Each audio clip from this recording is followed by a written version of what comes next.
In this video, I'll show you how to get text at the back of your videos after shooting it. Check this out. Now you launch Kinemaster. I tried it on CapCut, but because CapCut isn't having timeline video editor perfectly, so I'll just go to my videos, check it out. So this is my video, right? Now go to the layer and add text. I'll just use my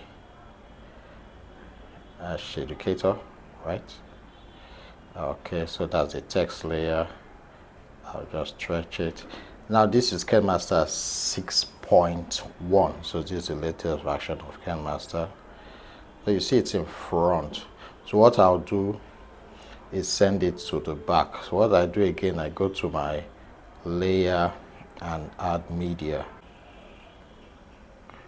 Good. So I just stretch it end to end.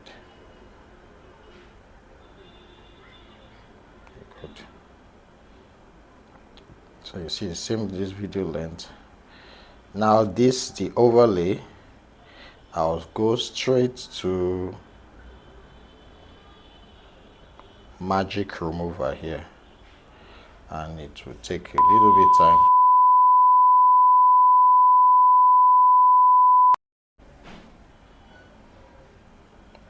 Okay, it's done. Now you see you can see my text at the back now, right? At the back. So let's give it some vibe. So the best vibe, you can go to animation. Overall animation, we have the flicker or the fountain. Once you're done, you export here. You come to export your videos here, save the video, and you're good to go. You're good to share. So let me know what you think about this new feature in Kinemaster.